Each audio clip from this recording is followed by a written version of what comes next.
الحمدللہ رب العالمین والصلاة والسلام علی سید المرسلین اما بعد فاعوذ باللہ من الشیطان الرجیم بسم اللہ الرحمن الرحیم۔ آج فہم دین اسلام کورس کی ہماری جو ہے وہ پہلی نشست ہے اور جامعہ مداریہ قادریہ میں آپ سب موجود ہیں۔ اللہ تبارک و تعالیٰ اس ادارے کو ترقی عروج عطا فرمائے اور زیادہ سے زیادہ اس ادارے کا فیض ہم سب کو اور عوام کو حاصل کرنے کی توفیق عطا فرمائے۔ فہم دین اسلام کورس کی جو ہماری 10 کلاسیں ہیں انشاءاللہ مختلف موضوعات پر ہوں گی، جس کے اندر عقیدے کا بیان، عمل کا بیان۔ عقیدے سے مراد اللہ تبارک و تعالیٰ کی ذات کے متعلق، نبی اکرم صلی اللہ علیہ وسلم کی رسالت کے متعلق عقیدہ کیا ہونا چاہیے، عقیدہ کہتے کس کو ہیں، عقیدے کی تعریف کیا ہے۔ تو اس طرح کی تمام ضروری باتیں انشاءاللہ اس میں بیان ہوں گی۔ اسی طرح نماز ہے، نماز کی فرضیت کس طرح ثابت ہے اور کس طرح نماز ادا کرنی ہے، وضو کا طریقہ کیا ہوتا ہے، غسل کے مسائل کیا ہیں، اور بہت سارے چیزوں پر بھی انشاءاللہ جو ضروری مسائل ہیں دور حاضر کے، اس پر بھی انشاءاللہ گفتگو ہوگی اور آپ سب کو اس پر بھی انشاءاللہ بریف کیا جائے گا۔ اللہ تبارک و تعالیٰ ہم سب کو مکمل اس کورس میں شرکت کی توفیق عطا فرمائے۔ کوشش یہی کریں کہ کوئی بھی کلاس ناغہ نہ ہو اور آپ اس کو مکمل اول تا آخر تمام چیزوں کو پڑھیں اور ملاحظہ کریں۔ سب سے پہلی چیز، آپ کے پاس کتاب بھی موجود ہے ماشاءاللہ، اس میں دیکھ سکتے ہیں آپ، عقیدے کی تعریف، کہ عقیدہ کہتے کس کو ہیں۔ کسی بھی چیز کو سمجھنے سے پہلے اس کی ڈیفینیشن، اس کی تعریف کو سمجھنا ضروری ہوتا ہے، اس کے بعد ہی جا کر ہم اس چیز تک پہنچتے ہیں۔ تو بہت بڑے عالم دین ہیں حضرت علامہ سید شریف جرجانی رحمۃ اللہ علیہ، آپ فرماتے ہیں کہ عقیدہ وہ چیز ہے کہ جس میں محض اعتقاد کا ارادہ کیا جاتا ہے، نہ کہ عمل کا۔ مصباح اللغات، یہ بہت بڑی کتاب ہے، ڈکشنری ہے عربی کی، اس کے اندر ہے کہ جس پہ پختہ یقین کیا جائے۔ عقیدے کا مطلب کیا ہوتا ہے؟ کسی چیز پر پختہ یقین کیا جائے، یعنی جس کو انسان اپنا دین بنائے اور اس کا اعتقاد رکھے۔ تو یہ مصباح اللغات جو کہ اردو کی کتاب ہے، لغت کی کتاب ہے، کہ جس کے اندر عربی سے اردو ڈیفینیشن اور تعریف کی جاتی ہے۔ تو اب پتہ ہمیں یہ چلا کہ عقیدے کا مطلب ہے یقین۔ عقیدے کا مطلب کیا ہے؟ یقین، کسی چیز پر پختہ یقین کر لینا کہ بھئی میرا یقین ہے کہ اس بات پر۔ مثال دے دیتا ہوں، جیسے ہمارا یقین ہے کہ اللہ تبارک و تعالیٰ ایک ہے، اللہ تعالیٰ ایک ہے، یہ ہمارا یقین ہے نا۔ اور پختہ یقین ہے کہ کوئی 2 کہے 3 کہے، ہم نہیں مانتے، ہم کہتے نہیں اللہ ایک ہے، تو یہ ہمارا یقین ہے پختہ۔ اسی طرح حضرت محمد صلی اللہ علیہ وسلم اللہ کے رسول ہیں، بندے ہیں اللہ کے، ہمیں یقین ہے۔ تو اس یقین کا نام عقیدہ ہے۔ اس یقین کا نام کیا ہے؟ عقیدہ۔ یعنی ہم یوں بھی کہہ سکتے ہیں کہ میرا عقیدہ ہے کہ اللہ ایک ہے، میرا عقیدہ ہے کہ حضور اللہ کے بندے اور رسول ہیں، قرآن اللہ کی کتاب ہے۔ تو جب کوئی عقیدہ بولتا ہے تو مراد کیا ہوتا ہے؟ یقین۔ اس شخص کا یقین ہے اور پختہ یقین ہے کہ یہ ان چیزوں پر ایمان رکھتا ہے، یقین رکھتا ہے، اور اسی کو عقیدہ کہتے ہیں۔ اچھا، عقائد جو ہے وہ 2 طرح کے ہیں، ایک ہے عقائد اسلام، ایک ہے عقائد اسلام، یعنی اسلام کے عقائد۔ اور ہم چونکہ مذہب حنفی پر ہیں اور ہمارا جو عقائد ہیں یوں اور یوں کہیں، عقیدے میں ہم جس کو فالو کرتے ہیں، ہم ماتریدی ہیں اور اہل سنت و جماعت، یہ ہمارا ایک مسلک ہے، مذہب جس کو ہم کہیں، کہ جو صحابہ کرام علیہم رضوان کے دور سے جو ایک فکر اور ایک سوچ چلتی ہوئی آ رہی ہے، اس پر بھی انشاءاللہ پوری گفتگو ہوگی مفصل۔ تو ہم چونکہ اہل سنت بھی ہیں، تو ایک عقیدہ وہ ہوتا ہے جس کا تعلق اسلام سے ہے، عقائد اسلام جس کو ہم کہیں، اسلامی عقیدے، کہ اگر کوئی شخص ان عقیدوں میں سے کسی کا انکار کرے گا تو وہ کافر ہو جائے گا۔ کیا ہو جائے گا؟ کافر۔ عقائد اسلام کا اگر کوئی انکار کرے گا تو وہ کیا ہو جائے گا؟ کافر. اور اگر عقائد اہل سنت کا کوئی انکار کرے گا تو وہ کافر نہیں ہوگا، وہ گمراہ ہوگا. وہ ایک مخصوص جماعت اور ایک مخصوص گروہ یا ایک طبقے سے گویا کہ وہ الگ ہو گیا. کیا ہو گیا؟ بھائی 100 افراد ایک فکر پر، ایک سوچ پر جمع ہو اور کوئی ایک بندہ اس فکر سے اختلاف کر لے، الگ ہو جائے، تو ہم کیا کہیں گے کہ یہ بندہ اس جماعت سے کیا ہو گیا ہے؟ نکل گیا. اس جماعت سے نکل گیا ہے، کسی اور جماعت میں شامل ہو گیا، لیکن اس جماعت سے وہ کیا ہو گیا؟ نکل گیا. تو عقائد اسلام کا انکار یہ بندے کو کافر کر دیتا ہے، اور عقائد اہل سنت کا انکار یہ کافر تو نہیں کرتا لیکن گمراہ کر دیتا ہے. اس چیز کو یہاں پر بھی بیان کیا ہے کہ عقیدے جو ہیں، عقیدے کی دو قسمیں ہیں عقائد کی، ایک عقائد اسلام اور ایک عقائد اہل سنت. عقائد اسلام وہ نظریات ہیں کہ جن پر اعتقاد یقین سے کوئی شخص اسلام میں داخل ہوتا ہے، اور ان نظریات پر عدم اعتقاد یعنی عدم یقین نہ کرنے سے بندہ اسلام سے کیا ہو جاتا ہے؟ خارج ہو جاتا ہے. جیسے اللہ تبارک و تعالی ایک ہے، جب بندہ اس بات پر اعتقاد رکھے گا، یقین رکھے گا تو وہ اسلام میں آئے گا. جیسے کہ لا الہ الا اللہ محمد رسول اللہ، کوئی خدا نہیں سوائے اللہ کے، اور محمد صلی اللہ علیہ وسلم اللہ کے رسول ہیں. جب یہ یقین کیا تو بندہ اسلام میں آ گیا. اور اگر کوئی شخص بعد میں کہے بھائی میں اس کلمے کا منکر ہوں، میں انکار کرتا ہوں، تب وہ کیا ہوگا؟ اسلام سے خارج ہو جائے گا. جس طرح عقیدہ رکھنے سے اسلام میں آیا تھا، عقیدے کا انکار کیا اسلام سے باہر چلا گیا. اسی طرح عقائد اہل سنت وہ نظریات ہیں کہ جن پر اعتقاد اور یقین رکھنے سے ایک خاص گروہ یا جماعت میں داخلے کا سبب ہے، یعنی ایک خاص جماعت میں آ گیا، سنی ہو گیا، اور ان کا عدم اعتقاد یعنی ان باتوں کا جو اہل سنت و جماعت میں ضروری ہے ان کا انکار کرنے سے وہ اس جماعت سے کیا ہو جائے گا؟ یعنی اب ہم کہیں گے یہ سنی نہیں ہے، اس کا تعلق اہل سنت و جماعت سے نہیں ہے. اچھا آگے ایک چیز دیکھیں، فقہ ہمارا ایک لفظ استعمال ہوتا ہے فقہ اکبر اور ایک ہوتا ہے فقہ اصغر. فقہ اکبر کیا ہوتی ہے؟ فقہ کا مطلب ہوتا ہے سمجھنا.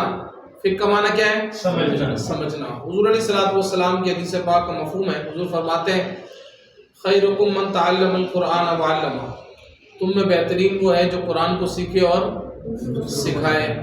اس میں تعلیم کا لفظ ہے نا، قرآن کو سیکھے. اور ایک اور حدیث پاک ہے، حضور فرماتے ہیں من یرد اللہ بہ خیرا یفقہہ فی الدین، کہ اللہ تبارک و تعالی جس سے بھلائی کا ارادہ فرماتا ہے اسے دین کی سمجھ عطا کر دیتا ہے. اب یہاں پر یفقہ، فا قاف ہا یہاں پر بھی موجود ہے، فقاہت، کہ جس کو اللہ تعالیٰ دین کا فقیہ بنا دیتا ہے. کیا بنا دیتا ہے؟ دین کی سمجھ دے دیتا ہے. تو فقہ دو طرح کی ہے، ایک ہے فقہ اکبر اور ایک ہے فقہ اصغر. فقہ اکبر کا مطلب بڑی فقہ، بڑی سمجھ جو ہر ایک کو حاصل نہیں ہوتی. وہ فقہ کیا ہے؟ کہتے ہیں فقہ اکبر کہ جس میں عقائد اسلام کو دلائل کے ساتھ جانا جائے. وہ فقہ کہ جس میں عقائد اسلام کو دلائل کے ساتھ جانا جائے. اس کو کیا کہتے ہیں؟ اس کو علم کلام بھی کہتے ہیں. اس کو کیا کہتے ہیں؟ علم کلام بھی کہتے ہیں. اور اس سے وابستہ جو شخص اس علم سے وابستہ ہو جائے، اس علم کا عالم ہو جائے، اس کو علماء متکلمین بھی کہتے ہیں. کہ وہ عالم کہ جو علم کلام کرنے والا ہو، یعنی علم عقیدہ میں ماہر ہو. اور ان مسائل کو اصول کہتے ہیں. کیا کہتے ہیں؟ اصول. یعنی اللہ تبارک و تعالی نے نماز کو فرض کیا، ٹھیک ہے، یہ فرضیت، یہ جو مسائل ہوتے ہیں نماز، روزہ، زکوٰۃ، حج وغیرہ، یہ ساری چیزیں ہیں فقہ اصغر. یہ کیا ہے؟ اس کا اسٹیپ بعد میں ہے، اعمال سے متعلق ہے نا ساری چیزیں. اور ایک ہے عقیدہ. عقیدہ ہے کیا، کیسا ہوتا ہے، کس کے بارے میں کیا عقیدہ رکھنا ہے، اس کی دلیل کیا ہے. جیسے ہم کہتے ہیں اللہ ایک ہے، تو اللہ تبارک و تعالیٰ ایک ہے، اور اللہ تبارک و تعالیٰ کے ایک ہونے پر جو دلائل ہیں، جو قرآن نے دیے، حدیث نے دیے، جو اصول بیان کیے کہ کس کس طرح رسالت کا اصول کیا ہے، نبوت کا کیا ہے، معجزے کا متعلق کیا ہے، ان سب باتوں کا جو علم ہے یہ عقیدہ ہے. تو یہ اس چیز کو سمجھنا یہ فقہ اکبر ہے. اور نماز، روزہ، زکوٰۃ وغیرہ ان تمام معاملات کو سمجھنا یہ فقہ اصغر ہے، یعنی اس سے دوسرا اسٹیپ ہے اس کا. ٹھیک ہے، تو فقہ اصغر کیا ہے؟ کہتے ہیں جس میں احکام شرعیہ عملیہ کو ان کے تفصیلی دلائل کے ساتھ جانا جائے، ان کے تفصیلی دلائل کے ساتھ. جیسے ہمارے یہاں جب درس نظامی ہوتی ہے نا، جب بچہ عالم کورس کرتا ہے تو اس کے اندر یہی ہوتا ہے کہ اس کو وہ کتابیں پڑھائی جاتی ہیں کہ جس میں صرف نماز کے فرض بیان نہیں کیے گئے، بلکہ وہ کتابیں کہ جس میں فرض ہونے کی وجہ، کیوں فرض ہے، فرض کی وجہ کیا ہے، 4 فرض ہے یا 7 فرض ہے کسی چیز میں تو ہے کیوں، کس دلیل سے ثابت ہے، یہ سب پڑھایا جاتا ہے اس کو. تو یہ بھی فقہ ہے. یہ کیا ہے جو آج ہمارے اندر فقہ کی کتاب، نماز کی کتاب، تو اس سے مراد یہ والی فقہ ہوتی ہے، فقہ اصغر جس کو ہم کہتے ہیں. تو یہ جو مسائل ہیں یہ فروعی ہیں. کیا ہے؟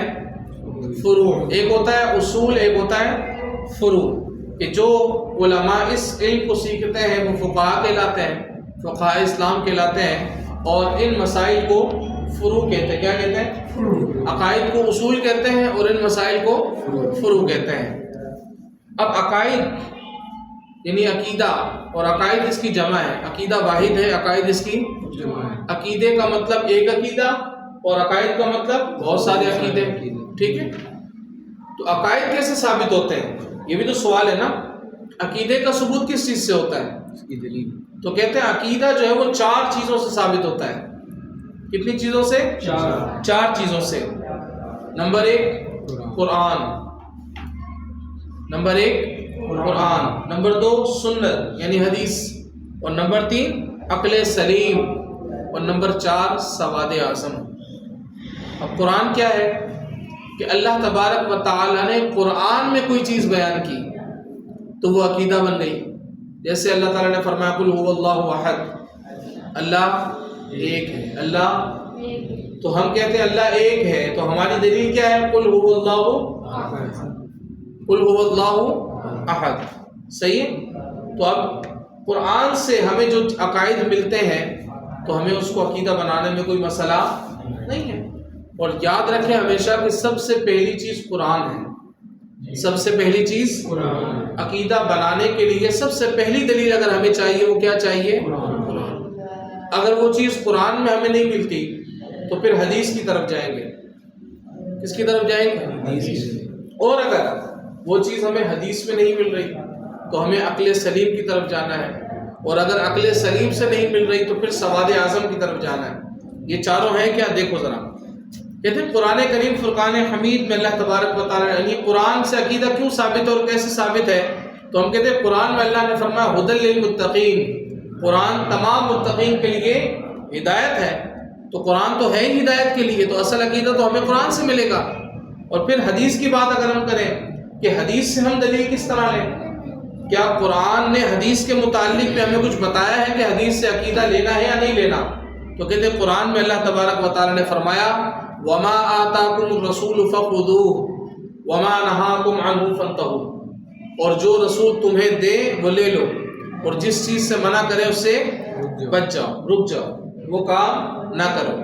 تو پتہ چلا پیارے مصطفیٰ کریم صلی اللہ علیہ وسلم کی احادیث سے بھی عقیدہ ثابت ہوتا ہے کہ جو حضور فرمائے وہ حق ہے، یعنی جو کہا کرنے کا تو وہ کرنا ہے، اور جس چیز سے منع کیا وہ نہیں کرنا.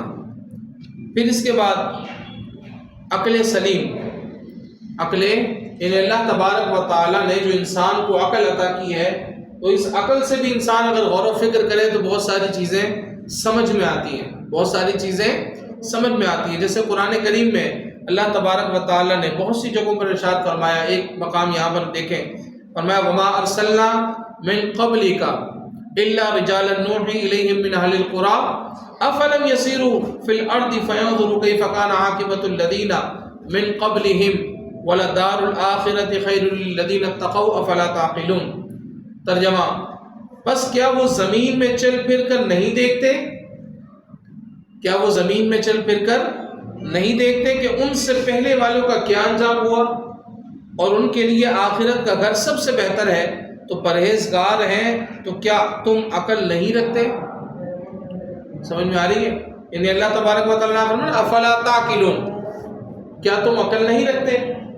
مطلب یہ کہ جو چیز تم کر رہے ہو، یعنی جن چیزوں کے متعلق مثال کے طور پر قوم لوط ہے، قوم لوط پر عذاب آیا لواطت کی وجہ سے کہ وہ برے فعل میں مبتلا تھے.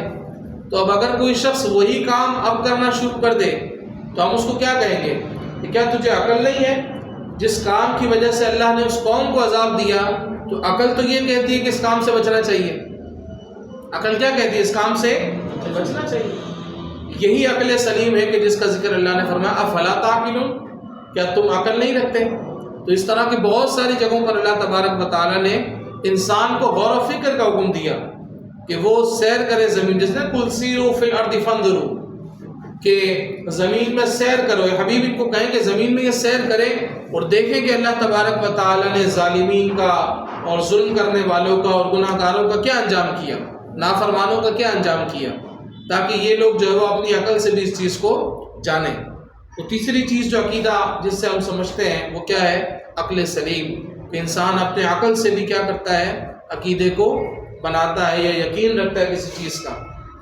اسی طرح چوتھی چیز سواد اعظم ہے. چوتھی چیز کیا ہے؟ سواد اعظم یعنی امت کی اکثریت، امت کی ایک بہت بڑا طبقہ امت کا، ہاں ایک اکثریتی طبقہ امت کا کسی چیز پر جمع ہو جائے. کیا ہو جائے؟ جمع. صحیح ہے، کسی چیز پر جمع. تو ہم کہیں گے سواد اعظم کہ اس معاملے پر یعنی اس عقیدے پر اتنے سارے لوگ جمع ہیں، اس عقیدے پر اتنے سارے لوگ، یعنی امت کی اکثریت کوئی کام کر رہی ہے، امت کی اکثریت ایک کام کر رہی ہے، کوئی عقیدہ رکھ لے، کوئی بنا لے. اب ہم کہیں کہ نہیں ہم اس عقیدے کو نہیں مانتے، یعنی ساری امت ایک طرف ہم الگ، ایسا نہیں ہوتا. کیوں نہیں ہوتا؟ کیونکہ حدیث پاک میں پیارے آقا کریم صلی اللہ علیہ وسلم نے ارشاد فرمایا کہ اللہ میری امت کو کبھی گمراہی پر جمع نہیں کرے گا. حضور نے کیا فرمایا؟ اللہ میری امت کو کبھی گمراہی پر جمع نہیں کرے گا، اور اللہ کا دست رحمت اس طرح جماعت پر قائم رہتا ہے. بس بڑی جماعت کی پیروی کرو، جو علیحدہ ہوا وہ جہنم میں علیحدہ کیا گیا. فرمایا کہ امت کی جو اکثریت جس عقیدے پر ہے تم نے اسی پر رہنا ہے، جو وہ کرتے ہیں تم نے وہ کرنا ہے، جو وہ چھوڑتے ہیں وہ چھوڑنا ہے، جو عقیدہ رکھتے ہیں وہ عقیدہ رکھنا ہے. کہتے ہیں جماعت پر اللہ تعالیٰ کا دست رحمت ہے. جب تک جماعت ہے نا، جب تک لوگ متحد ہیں. اور کب تک ہے؟ حضور نے فرمایا قیامت تک. یعنی میری امت جو ہے وہ ہمیشہ حق پر رہے گی، اکثریتی امت کی جو کثرت ہے وہ حق پر رہے گی. ایسا کبھی نہیں ہو سکتا کہ امت کی جو کثرت ہے وہ ناحق ہو جائے، یعنی ایسا نہیں ہوگا کہ امت کے زیادہ لوگ گمراہ ہو جائے، معاذ اللہ، ایسا نہیں ہوگا. ہاں تھوڑے تھوڑے لوگ ہو سکتے ہیں، تھوڑے تھوڑے لوگ، کوئی ایک گروہ ہو گیا، دو گروہ ہو گیا، وہ گمراہی پر چلے گئے، وہ نکل گئے، وہ ایک الگ چیز ہے. لیکن اکثریت ہمیشہ حق پر رہے گی اس امت کی. یہ اس امت کا خاصہ ہے، یہ اس امت کا خاصہ ہے. تو سواد اعظم کی اہمیت کیا ہے؟ یہی ہے کہ حضور علیہ السلام نے یہی فرمایا کہ میری امت کو کبھی اللہ تعالیٰ گمراہی پر جمع نہیں کرے گا. تو امت کی اکثریت کبھی گمراہ نہیں ہو سکتی. جب ہم کہیں یار دنیا کے اندر مسلمان کر رہے ہیں، مثال کے طور پر جیسے میلاد منانا، جیسے حضور علیہ السلام کا ہم میلاد مناتے ہیں یا محافل وغیرہ کرتے ہیں، تو اگر آپ غور کریں اور انٹرنیٹ پر یا کہیں پر بھی دیکھیں تو مختلف ممالک آپ کو نظر آئیں گے.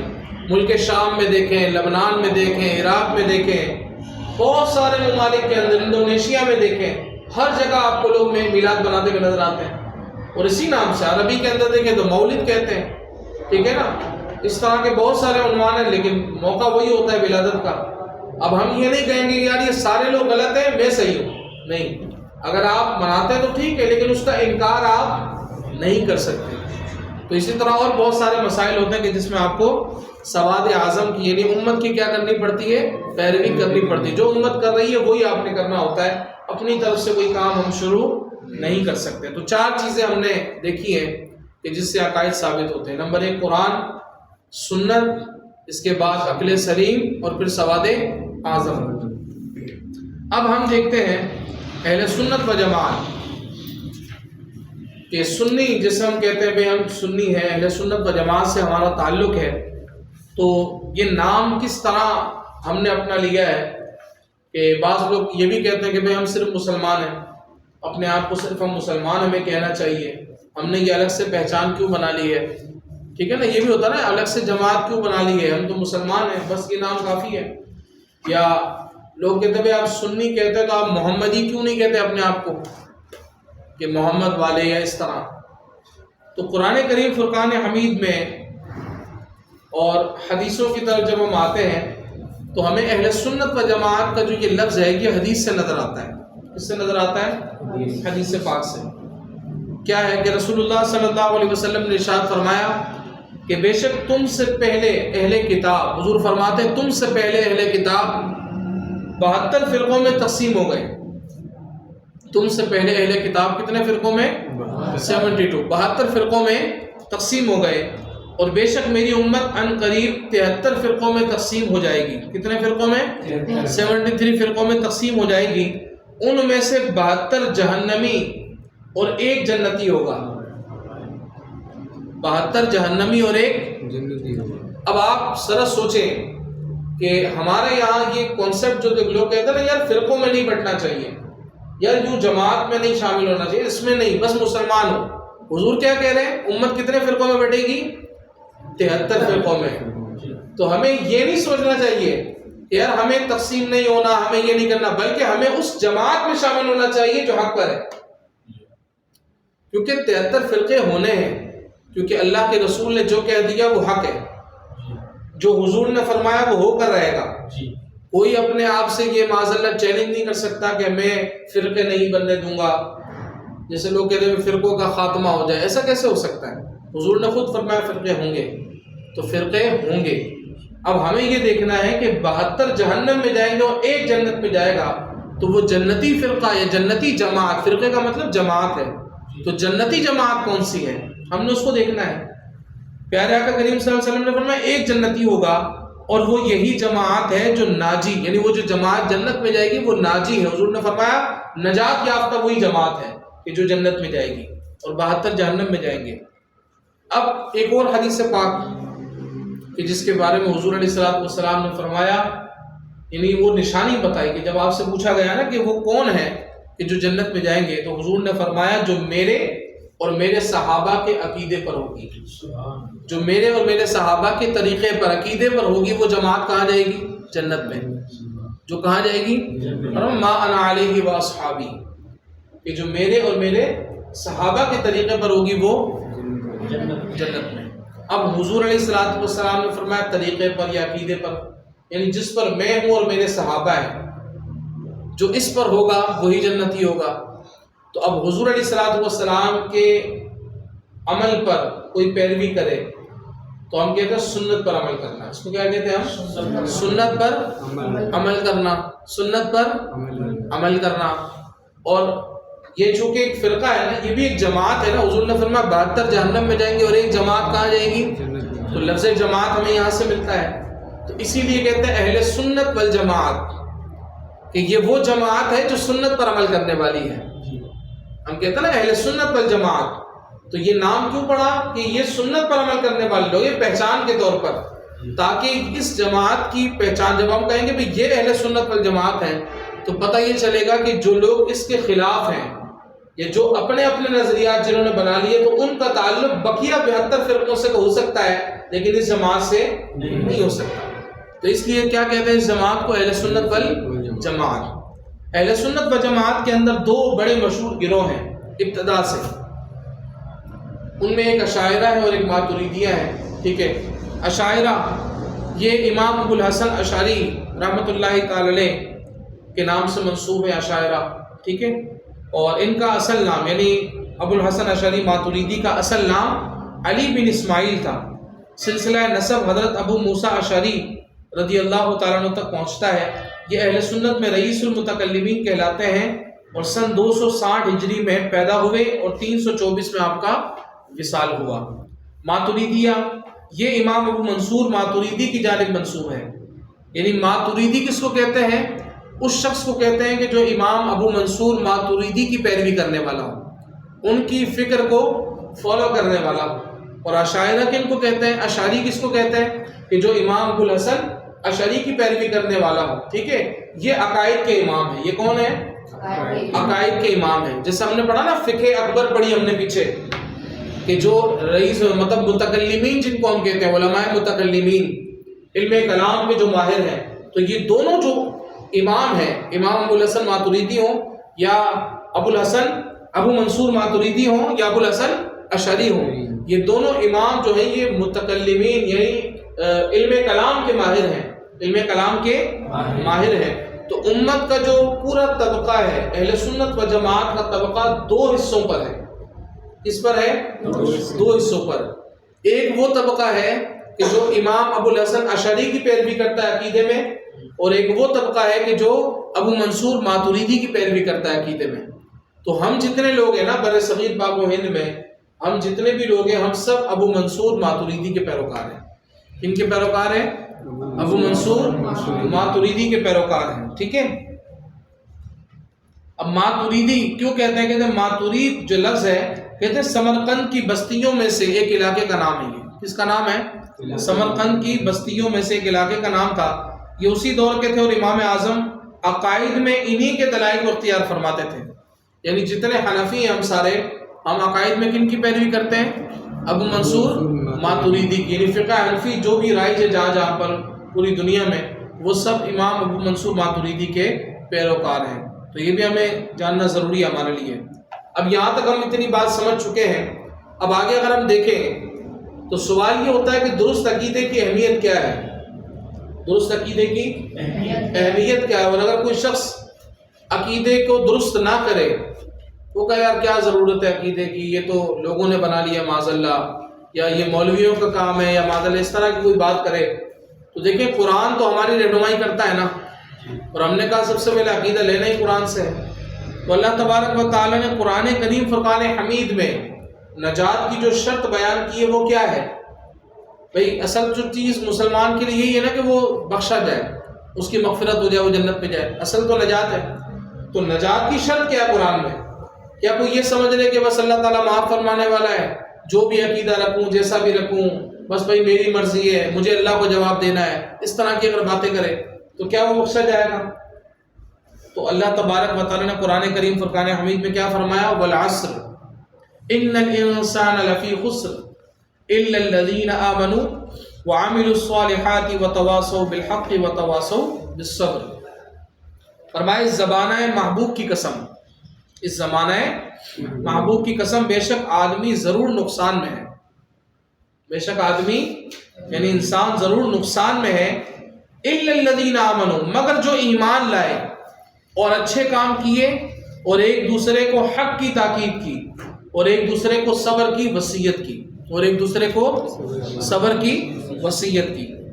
تو اب یہاں پر اللہ تعالیٰ نے کیا فرمایا کہ تمام انسان نقصان میں ہے، لیکن وہ انسان کہ جو ایمان لے آئے اور اچھے کام کیے، اور فرمایا وتواصوا بالحق، اور ایک دوسرے کو حق کی کیا کی؟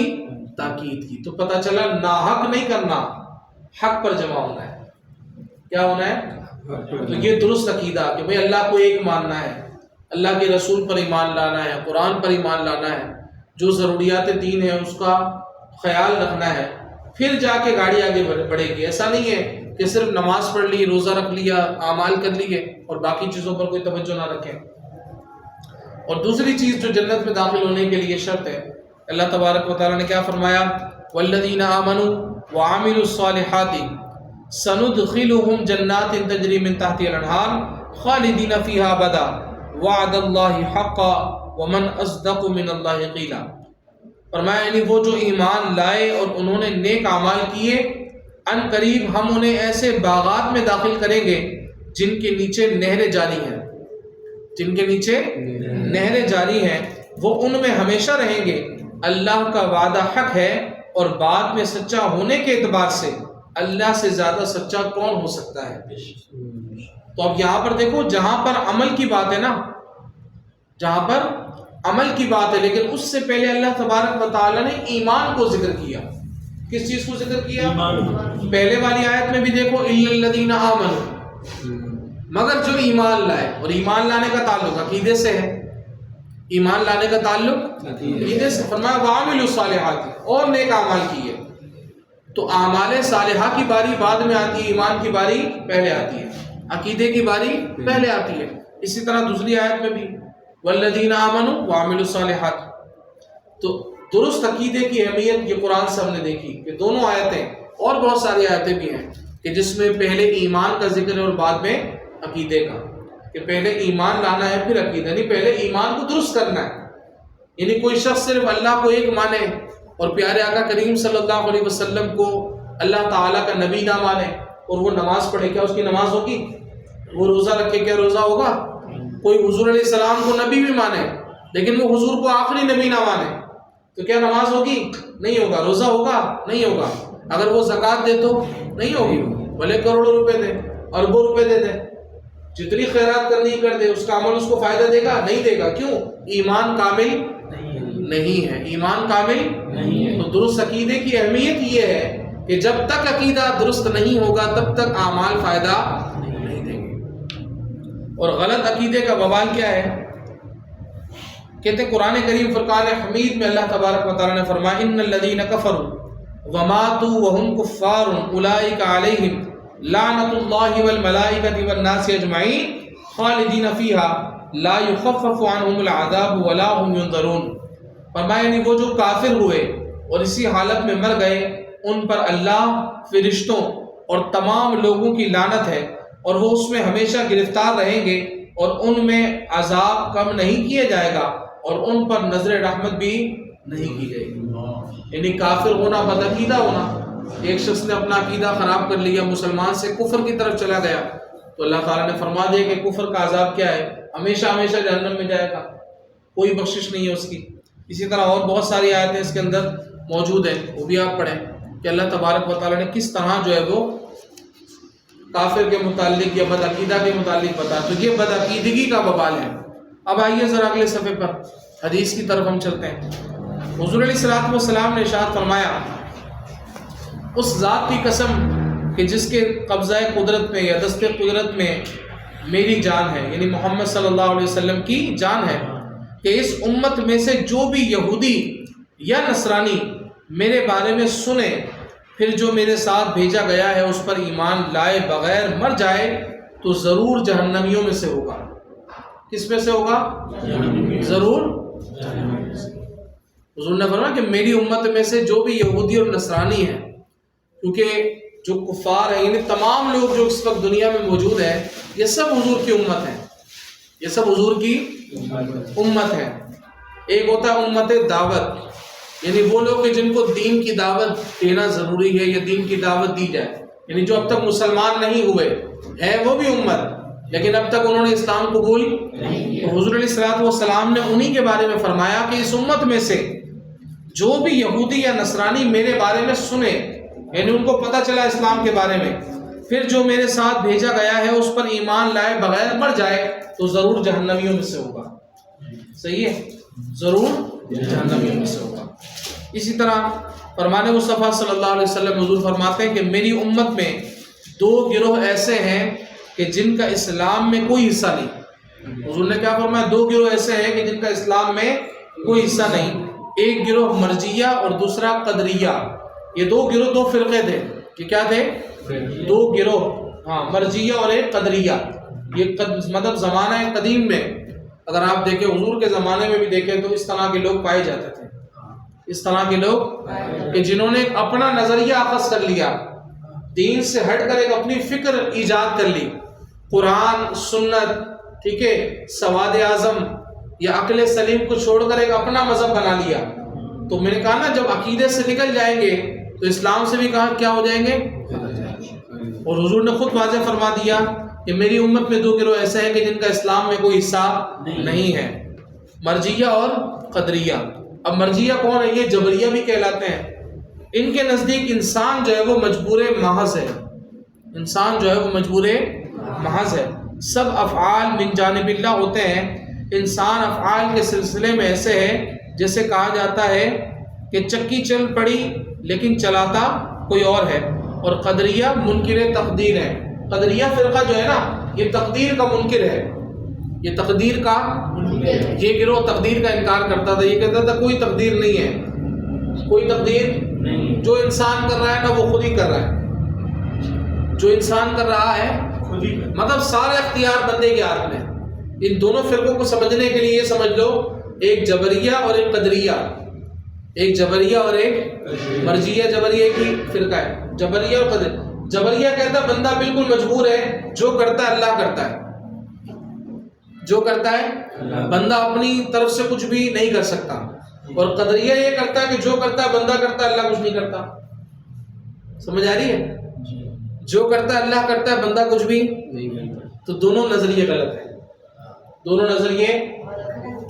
اللہ تبارک و تعالی نے بندے کی تقدیر لکھی ہے، تقدیر حق ہے، تقدیر حق ہے. اب تقدیر کیا لکھی ہے؟ جو بندہ کرنے والا تھا، جو بندہ کرنے والا تھا، اللہ تبارک و تعالی نے وہی تقدیر میں لکھا ہے. کیونکہ اللہ تعالی عالم الغیب ہے، رب کریم کو سب معلوم ہے کہ میرا بندہ کب کیا کرے گا، کس کو قتل کرے گا، کس کو خیرات دے گا، کب نماز پڑھے گا، کب روزہ رکھے گا. اللہ کو سب پتہ، کون سا کام جائز ہے، کون سا کام ناجائز کرے گا، سب رب کریم کو پتہ ہے. تو اللہ تعالیٰ نے وہی چیز تقدیر میں لکھی، وہی چیز. ٹھیک ہے؟ تو بندہ مجبور محض نہیں ہے. یہ کوئی نہیں کہہ سکتا کہ بھئی میری تو مجبوری ہے، جو اللہ نے لکھ دی ہے میں وہ کر رہا ہوں. ایسا نہیں ہے. جو ہم کرنے والے تھے اللہ تعالیٰ نے وہ ہماری تقدیر میں لکھا ہے. اسی لیے ہم کہتے ہیں نا یا اللہ میری قسمت بدل دے. ہم کیا کہتے ہیں؟ یا اللہ میری قسمت بدل دے، مولا میری تقدیر میں مجھے یہ دے دے، مجھے اولاد دے دے، مجھے مال دے دے. تو اگر انسان کی تقدیر میں مال نہیں تھا تو اللہ تبارک و تعالیٰ سے جب دعا کرتے ہیں تو ایسا ہوتا ہے کہ اللہ تعالیٰ دعاؤں کی وجہ سے ہماری تقدیر کو بدبختی سے خوشبختی میں تبدیل کر دیتا ہے. سمجھ میں آ رہی ہے؟ بد نصیبی سے اچھے نصیب کر دیتا ہے. اور بعض باتیں ایسی ہوتی ہیں کہ جو بدلنے والی نہیں ہوتی، ایسا بھی ہوتا ہے. ٹھیک ہے نا؟ تو تقدیر کے اوپر بھی اگر کلام کرے تو بہت لمبا کلام چاہیے، بہت تفصیلی گفتگو چاہیے، لیکن میں بالکل آسان کر کے آپ کو سمجھا رہا ہوں. ٹھیک ہے؟ بعض تقدیر کے کام وہ ایسے ہوتے ہیں کہ جو بدلنے والے نہیں ہوتے. جیسے قرآن میں اللہ نے فرمایا لا تبدیل لکلمات اللہ، تیرے رب کے کلمات کو کوئی بدل سکتا نہیں ہے. لیکن بعض تقدیریں وہ ہوتی ہیں کہ جو اللہ تبارک و تعالی معلق رکھتا ہے. کیا رکھتا ہے؟ کسی نہ کسی چیز پر معلق ہوتی ہے. وہ مطلب کہ اگر بندہ اس روڈ سے جائے گا تو ایکسیڈنٹ نہیں ہوگا، اس روڈ سے جائے گا تو ایکسیڈنٹ ہو جائے گا. اب بندہ اگر اس روڈ سے گیا تو ایکسیڈنٹ، اور اگر وہاں سے جاتا تو یار اس کی ماں اس کے لیے دعا کر دے گی تو اس کا کام ہو جائے گا. اب وہ بندہ گھومتے گھماتے ادھر ادھر سے بھاگتا پھرتا ماں کے پاس آئے، کوئی اپنی پریشانی شیئر کی، بتائی، ماں نے ہاتھ اٹھا دیا، دعا کے لیے کام ہو گیا. اولاد نہیں تھی، اولاد ہو گئی. ہے نہیں ہے؟ تو پتہ یہ چلا کہ اس کا جو کام تقدیر میں تھا، یعنی اولاد تو اس کی تقدیر میں ہے لیکن وہ معلق ہے، کسی چیز پر ٹھہری ہوئی ہے کہ یہ کام کرے گا تو یہ ہوگا، یہ کام نہیں کرے گا تو یہ کام نہیں. تو اس طرح بھی بہت سارے کام ہوتے ہیں. ٹھیک ہے؟ تو بندہ مجبور محض نہیں ہے. اللہ تبارک و تعالیٰ نے بندے کو اختیار دیا ہے، جو چاہے وہ کر سکتا ہے. اچھا کرے گا تو ثواب ملے گا، برا کرے گا تو گناہ ملے گا. جنت کا طریقہ بھی بتا دیا اور جہنم کا بھی. قرآن کریم میں دونوں چیزیں بیان کر دی گئی نا.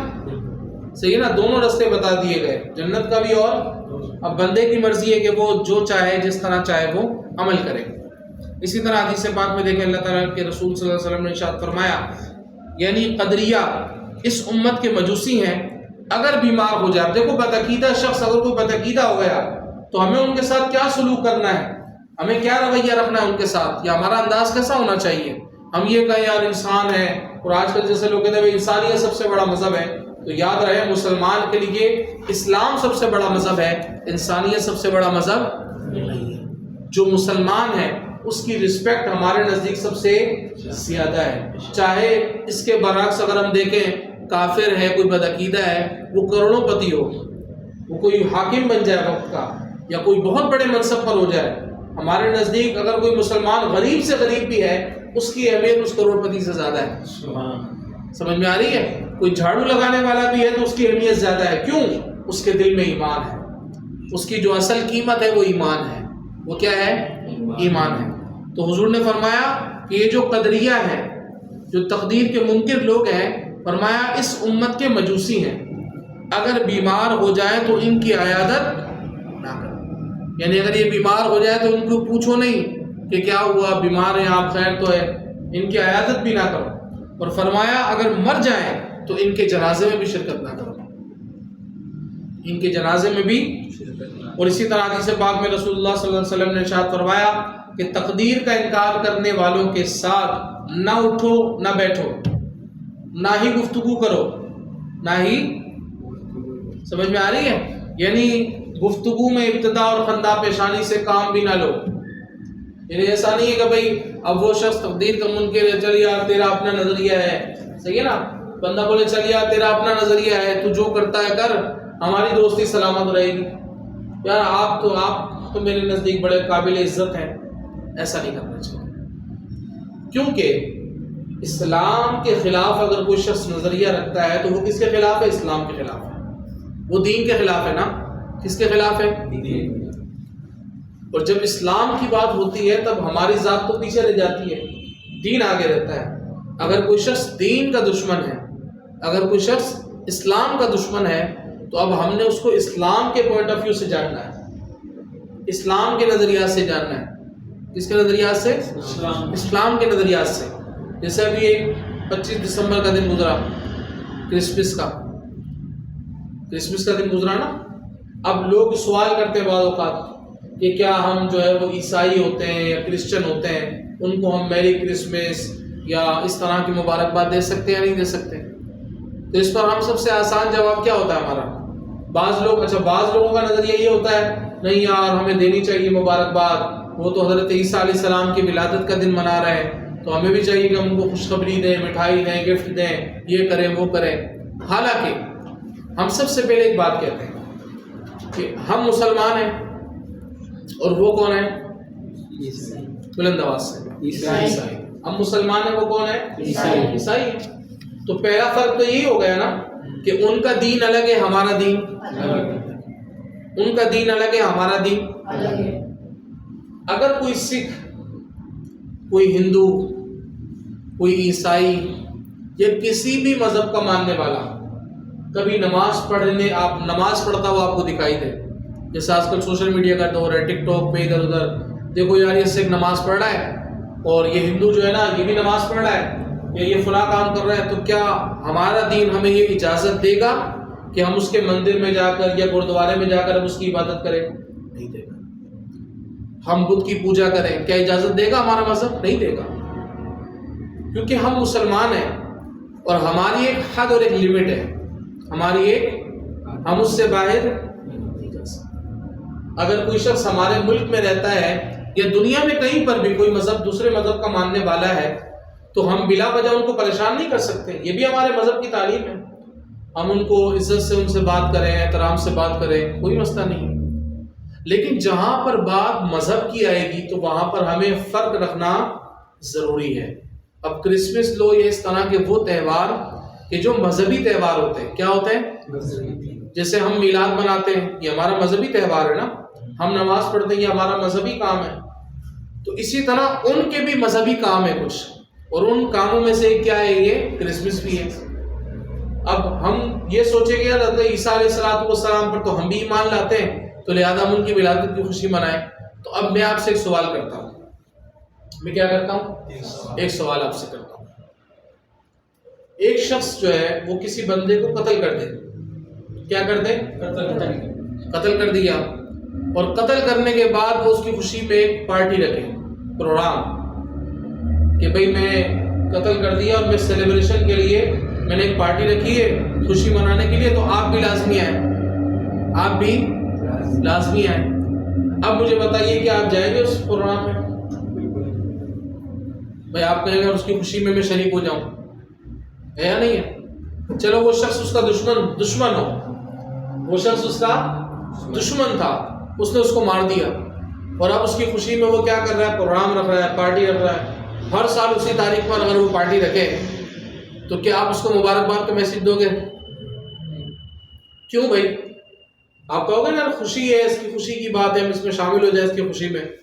آپ کہو گے نہیں، یہ پروگرام جس مقصد کے لیے ہوا ہے نا وہ مقصد غلط تھا. جس عمل کی بنیاد پر یہ پروگرام رکھا گیا ہے، یہ پروگرام کا مقصد کیا تھا، تو یہ پروگرام بھی کیا ہو گیا؟ تو اب اس کی مبارکباد دینا بھی درست ہے نہیں. تو حضرت عیسیٰ علیہ السلام کو کرسچن اللہ کا بیٹا مانتے ہیں، کیا مانتے ہیں؟ اللہ کا بیٹا. وہ کہتے ہیں یہ سن آف گاڈ ہے، خدا کا بیٹا ہے، یا اللہ نے بیٹا جنا، اللہ نے بیٹا، اللہ کے یہاں پیدا ہوا لڑکا، معاذ اللہ. قرآن ہمیں کہتا ہے لم یلد ولم یولد. صحیح ہے کہ اللہ تبارک و تعالیٰ کسی کی اولاد اور نہ رب کی کوئی اولاد ہے.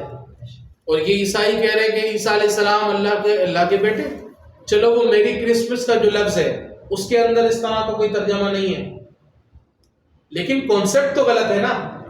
جو میں سمجھا رہا ہوں کہ وہ پروگرام بذات پروگرام کے اندر تو کوئی خرابی نہیں تھی، لیکن اس پروگرام کو منعقد کرنے کا مقصد اس قتل کی خوشی منانا تھا، اس لیے آپ نے کہا کہ نہیں اس پروگرام میں جانا جائز نہیں ہے. تو مجھے بتائیے جب ایک نظریہ غلط ہو اور اس نظریے پر خوشی منائی جائے تو کیا آپ کے لیے اس خوشی میں حصہ لینا جائز ہے؟ نہیں ہے. اگر آپ کسی عیسائی کو کہتے ہیں نا میری کرسمس، تو چلو آپ کے نزدیک تو حضرت عیسیٰ علیہ السلام کی ولادت ہے، لیکن آپ جو اس کو مبارکباد دے رہے ہو نا، وہ اس نظریے پر دے رہے ہو جو اس کا نظریہ ہے کہ ہاں تمہارے یہاں خدا نے بیٹا جنا، ہم تمہیں مبارکباد دیتے ہیں. سمجھ آ رہی ہے؟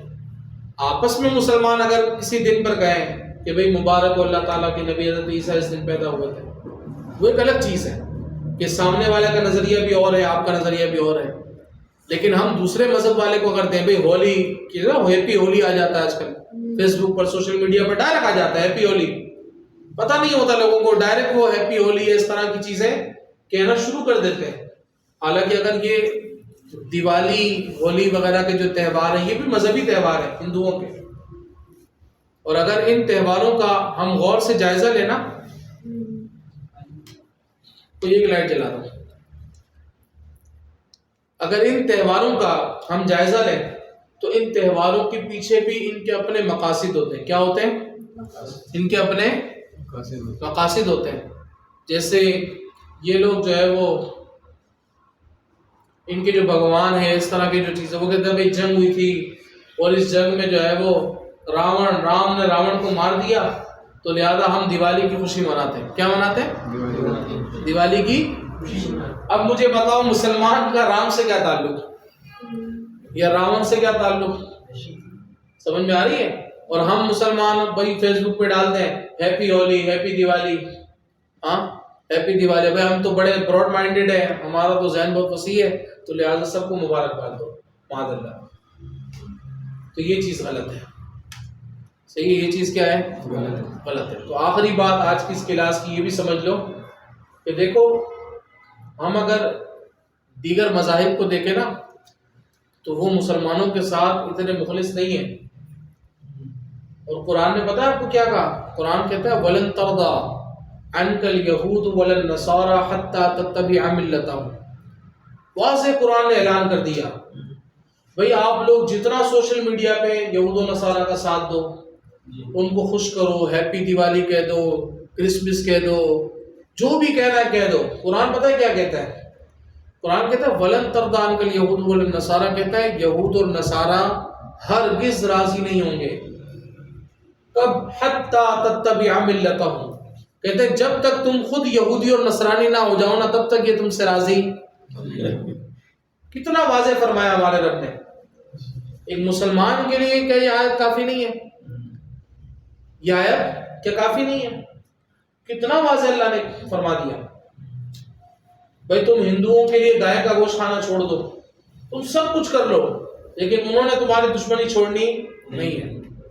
اسی طرح عیسائی ہے یا دیگر لوگ ہیں، وہ اپنے مذہب میں پکے ہیں.